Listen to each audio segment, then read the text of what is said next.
exclude since I'm going to speak before them.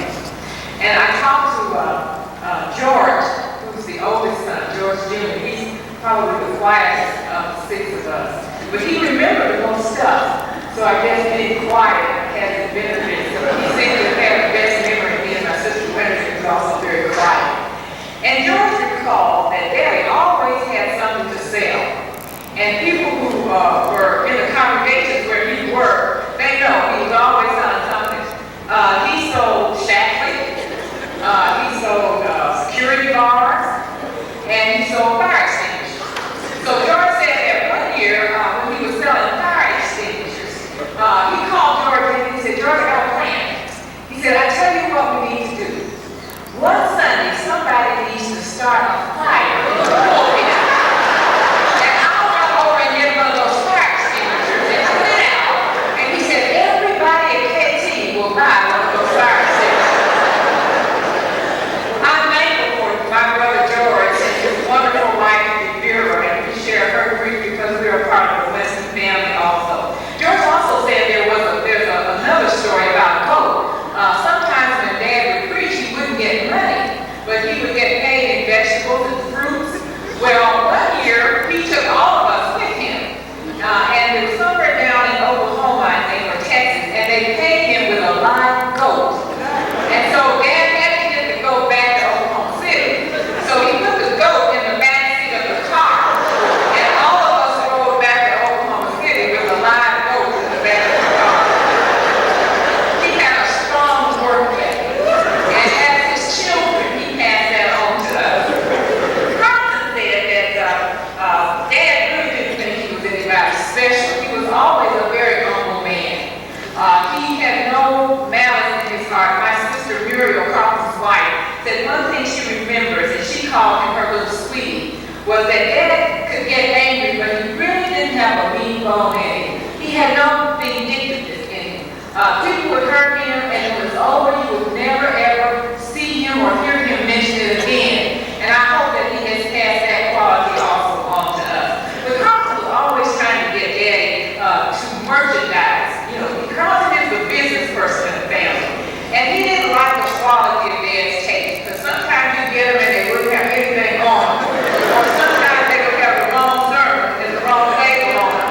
So Carlton was always trying to help Daddy formulate a plan. And Daddy wasn't a business person.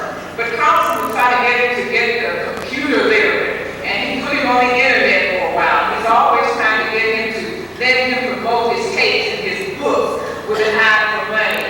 So I guess from Dad, Carlton really did inherit the ability and the sense of money, and as far as making money, which Carlton can very well do. And he also inherited his dad's propensity to hold on to money. And in Dad's latter years, we refused to go out to dinner because the food was never good. He would criticize, he wasn't the waitress because the prices were too high. If you left more than $1 chip on the table, he would take it off. So Carlton got to the point where he said, okay, if we're going to take Dad to dinner, this is the way it's going to be. I'll just pick up the check. I'll pay for everything because it was too embarrassing to see Dad perform in a restaurant. But one thing you did learn is if you travel with Dad, you were good for at least one free meal on the road every day, because he would be so upset over the quality of the food or the service that sometimes just to get rid of us, I think the restaurant, the owners would just say, this is on the house. Robert loved his father, as did we all, and he encouraged Robert so much to preach the gospel. I think Robert, he always says that he took the long way around to where he is now. And he was sort of the rebel. The rest of us did our rebellion a little more softly and a little more quietly. But Bob took the long way around. And yet Dad was always there. And he was always there to bring him back. When he was wrong, he told him. And he was his biggest encourager.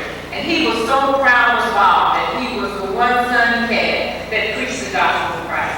And I think one of the things that we learned as a result of that was about the very deep faith that Dad had in God, but also that he had in us.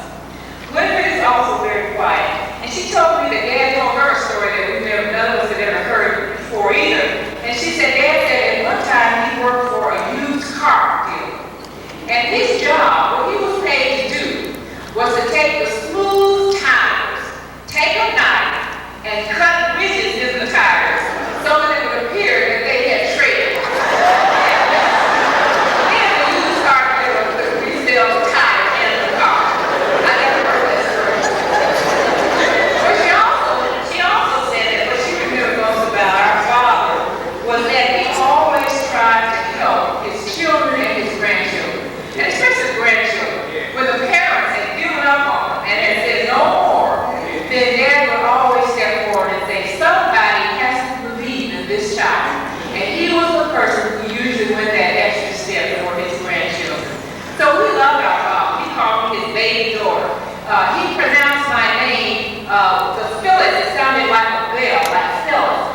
that we finally learned to spell my name. And I guess the dad got the last laugh on us, I think. When Brother Doolin came by Mom's house to pick up Dad's clothes, the things that and Brother Doolin was determined that Daddy was going to look good. And he does look good. And anyway, when he came by, I gave him the things. And I said, "You want his glasses?" He said, "Yeah, I need his glasses." So the next morning, my sister called me. She said, "Phyllis, I can't find my glasses." I said, "Where did you have them last?" She said, "They were at Mom's house on the dresser." I said, "Those are the glasses I gave Reggie to put on Dad."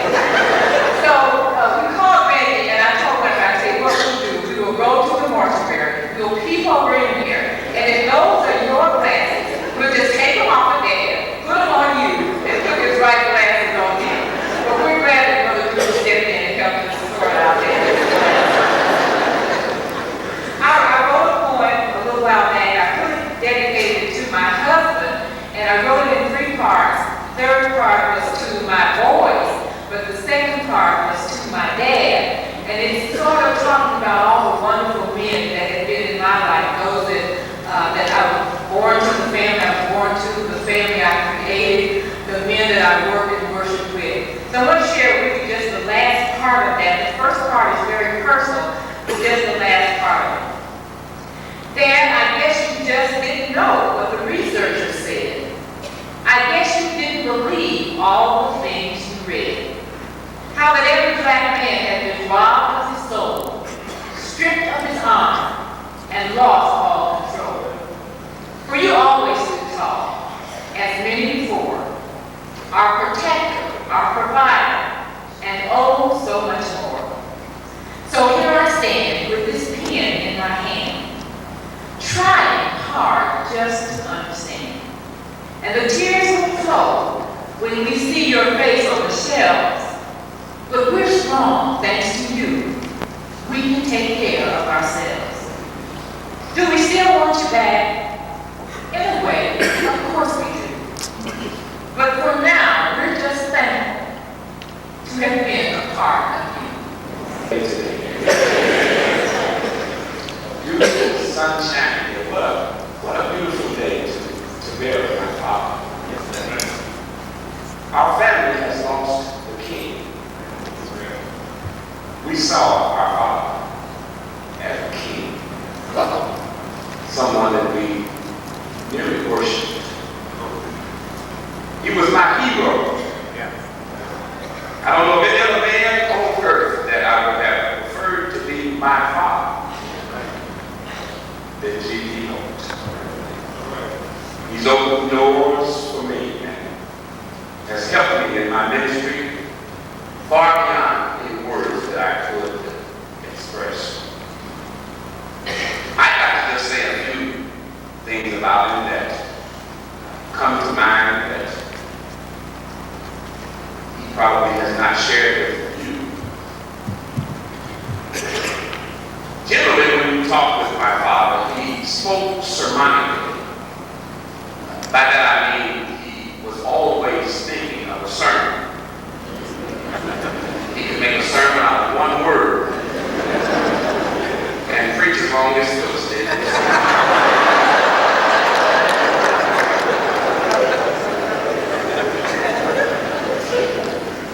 And the memories I have of my father, I think I'll cherish and carry with me for the rest of my life because he has meant so much to us and to the church.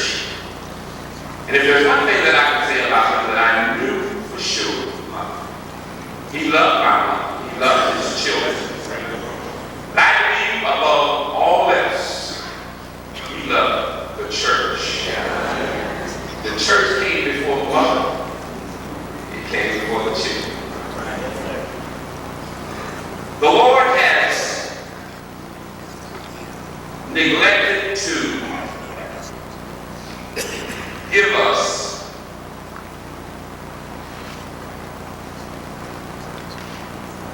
a death in our family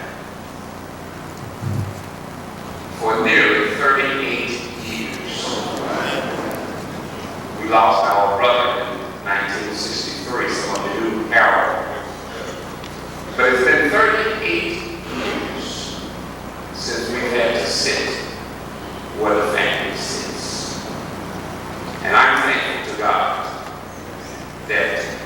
he left our father with us at home. I believe that my father was born to preach. Oh, I think he could have been a doctor or a lawyer or anything he wanted to be, but I believe he was born, he was brought into the world to preach. I want to just share a few things, but then I want to sit down. I want to say a few things you probably don't know. I asked him some years ago, I said, Dad, who did you like to hear sing? I was a little shocked to find out it was Brooke Benton.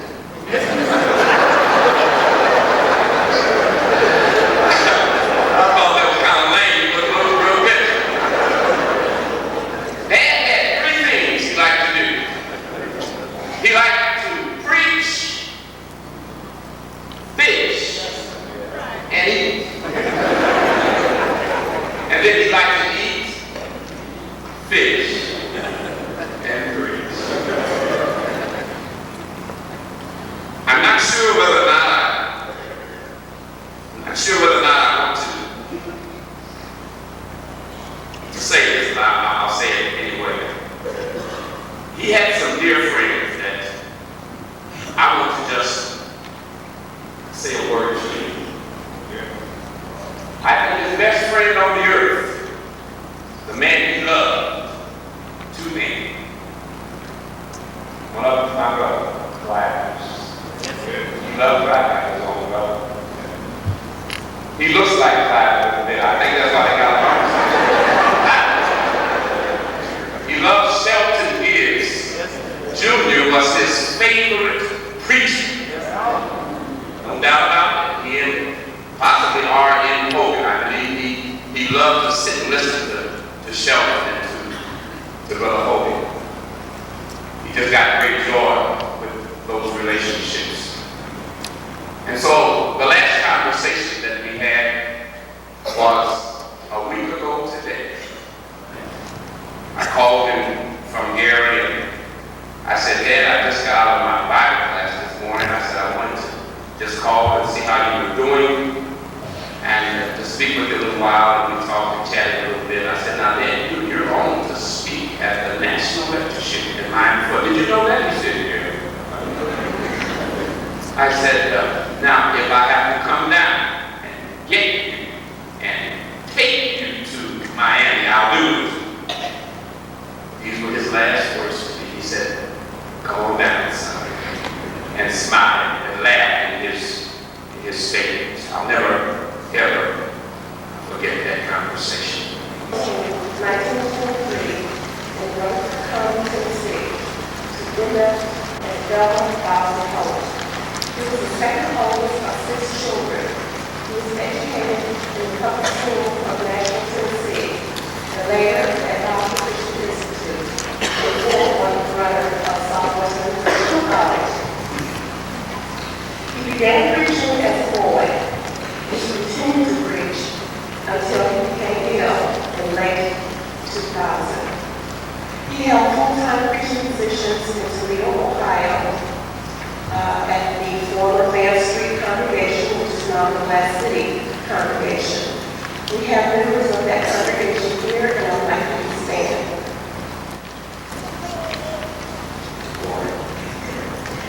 Okay, he left there and he went to Oklahoma City, and he preached at the East 7th Street congregation. We would like for those members to stand.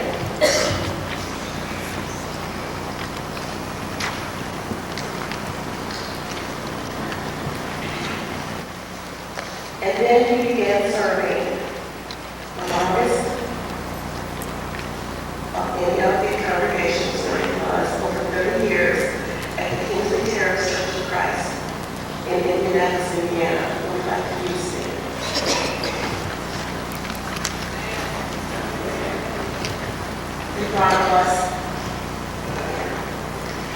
He also held numerous gospel meetings in black and white churches nationwide, and spoke frequently at lectureships on the campuses of Abilene Christian University, Pepperdine, Harding, Oklahoma Christian, and Southwestern Christian College. He lived and enjoyed a full life. He was born to godly parents. He married a beautiful woman respected and loved by his children and grandchildren. He was esteemed by his peers, who he missed and not soon forgotten. He leaves to cherish his memory his devoted wife, Olivia, his sons, George and his wife, Devera, Robert and his wife, Holt, Carlton and his wife, Muriel, daughters, Winifred Jackson and Phyllis and her husband, Willie Davis, 14 grandchildren, Thomas, Richard, George Holt III, Carlton Jr., Brandon Holt, Robbie Holt, Joseph Holt, Christine and Beth Holt, Todd Jackson, Colette Jackson Henson, and her husband Marcus, Brian and Kendall Davis, Monica Davis Sanders and her husband Eric, and his sister Charlotte Holt Ford from Durban, South Africa. His cousins Thomas Gill, George Locklear, David Harrison, and Danny Bishop. 4 great-grandchildren, many nieces and nephews, and thousands of friends. We would like to thank all the members for all of your calls, your cards, your food, your flowers, your visits, and most of all, your prayers. Be a part of the service today. I just want you to know that I love you and appreciate your friendship over the years.